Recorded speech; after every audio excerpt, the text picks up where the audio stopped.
오늘은 7월 12일 화요일입니다. 고린도후서 3장 12절에서 18절까지 말씀 함께 봉독하겠습니다. 우리가 이 같은 소망이 있으므로 담대히 말하노니 우리는 모세가 이스라엘 자손들에게 장차 없어질 것에 결국을 주목하지 못하게 하려고 수건을 그 얼굴에 쓴 것 같이 아니하노라. 그러나 그들의 마음이 완고하여 오늘까지도 구약을 읽을 때에 그 수건이 벗겨지지 아니하고 있으니 그 수건은 그리스도 안에서 없어질 것이라. 오늘까지 모세의 글을 읽을 때에 수건이 그 마음을 덮었도다. 그러나 언제든지 주께로 돌아가면 그 수건이 벗겨지리라.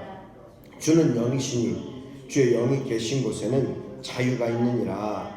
우리가 다 수건을 벗은 얼굴로 거울을 보는 것 같이 주의 영광을 보매 그와 같은 형상으로 변화하여 영광에서 영광에 이르니 곧 우리 주의 영광으로 말미암음이니라. 아멘. 사도 바울은 새 언약의 일꾼으로서 내가 굳이 다른 추천서가 필요한 것이 아니라 너희가 우리의 편지이며 너희가 정말 그리스도의 편지다, 향기다 이렇게 말하면서 분명히 이런 어떤 모세와 같은 어떤 율법의 직분, 그래서 율법은 정죄하고 죄를 들춰내는 것이지만 그러나 영의 직분, 살리는 생명의 직분, 이 영의 직분은 얼마나 더 큰 영광이 될 것인가. 자, 이와 같은 우리가 하나님께서 주신 의의 직분이 영광스러운데 이와 같은 우리에게 소망이 있기에 담대히 말한다. 12절에 표현하고 있습니다. 영광스러운 의의 직분에 대한 소망을 담대히 말하고 있습니다. 이것은 궁극적으로 그리스도를 통해 이루어지는 자유에 관한 소망입니다. 자유에 관한 소망이에요. 자, 오늘 13절에 보면 모세가 이스라엘 자손들에게 장차 없어질 것에 결국을 주목하지 못하게 하려고 수건을 그 얼굴에 쓴 것 같이 아니하노라. 여러분, 이 모세는요, 이 하나님과 대면하여 보고 하나님과 이 시내산에서 십계명을 받을 때에 그때 모세의 얼굴의 광채는 매우 빛났습니다. 그 얼굴을 백성들이 볼 때에 자신들의 죄가 드러날까봐 그들은 모세 얼굴을 가려달라고 했죠. 모세 얼굴의 광채는 그럼에도 불구하고 그것은 없어질 것으로 장차 없어질 율법의 특성을 보여줍니다. 모세가 얼굴의 광채, 여기에 여러분 여기 이 십자가도 한번 보세요. 이 십자가도 불을 탁 끄면은 이게 야광이 잠시 됩니다. 잠시 돼요. 근데 잠시 얼마나 가는가? 한 10분, 15분 이렇게 가는 것 같습니다. 여러분 요즘 우리가 충전해서 사용하는 그러한 어떤 랜턴들, 또 심지어 우리가 사용하는 지금 스마트폰, 여러분 우리가 한 번 충전해서 몇 시간을 사용하십니까? 세 폰이면은 하루를 제대로 쓰실 수 있을 것입니다. 쓰지 않고 가만히 두면은 새 폰은 2, 3일을 가기도 합니다. 저와 같이 좀 헌 폰은 열심히 쓰면은 한 6시간, 7시간이면은 배터리가 다 닳아요. 안 써도 하루를 가지 못하는 경우가 많습니다. 여러분, 우리가 사실은 이 모세 얼굴의 광채라고 하는 것은 일시적인 거예요. 일시적인 거. 하나님과 함께 하지 않으면 그 빛은 금방 사그라들고 말 것입니다. 여러분, 우리의 마찬가지예요. 우리의 성령 충만, 또 하나님의 은사가 있고 또 날마다 주의 말씀 안에 거하지 않으면 우리도 여전히 우리의 광채는 금방 사그라들게 될 것입니다.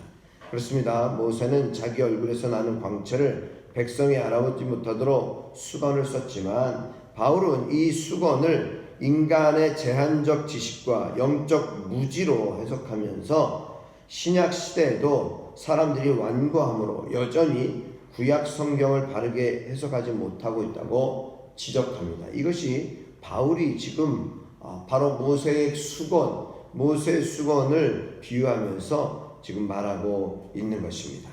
그렇습니다. 그들의 마음이 완고하여 오늘까지도 구약을 읽을 때 그 수건이 벗겨지지 않았다. 수건이 벗겨지지 아니하였다. 그 수건은 그리스도 안에서 없어질 것이다.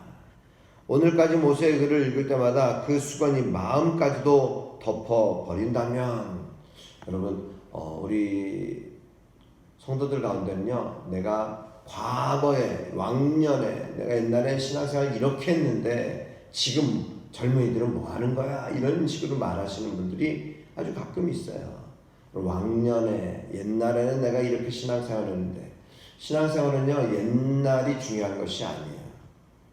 물론 옛날이 내가 신앙을 갖게 돼서 얼마나 귀하죠. 그러나 신앙생활이라고 하는 것은 오늘 나의 신앙생활의 모습이 중요하다는 거예요. 하나님과 내가 함께 있는가? 하나님께 충전이 되고 있는가? 늘 하나님께서 나와 함께 계시는가? 이것이 중요하다라고 하는 사실입니다.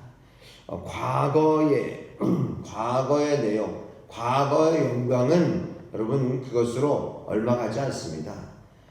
15절에도 오늘까지 모세의 글을 읽을 때에 수건이 그 마음을 덮었도다. 여러분, 하나님께서 주신 은혜, 하나님께서 주시는 비전, 꿈, 여러분 이것이 우리에게 있어야 하는데 그 수건으로 덮어버리면은 여러분 사실 실제로는 빛도 없어요. 그런데 그것을 덮어버리고 있다면 얼마나 불행한 일일까요? 16절 보시면 그러나 언제든지 주께로 돌아가면 그 수건이 벗겨지리라. 주님 앞에 있으면, 주님께서 주시는 은혜가 있으면 여러분 그 수건은 벗겨지게 되는 것입니다.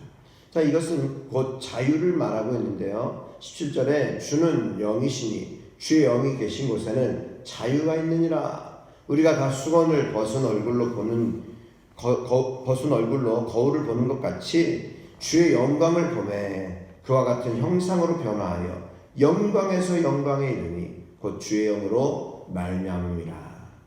수건을 벗은 얼굴로 거울을 보면은요, 주의 영광을 볼 때에 그와 같은 형상으로 변화되는 것과 같은 놀라운 영광의 은혜가 우리에게 임하게 된다는 것입니다.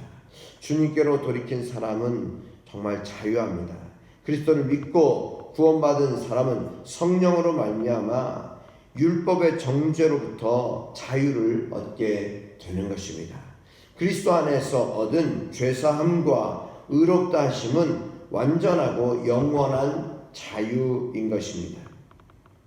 오늘 우리가 다 수건을 벗고 주님의 영광을 볼 수 있어야 합니다. 비록 현재 나의 모습은 부족하지만 우리는 주님과 같은 형상으로 점점 변화해서 온전한 영광에 이르게 될 것입니다.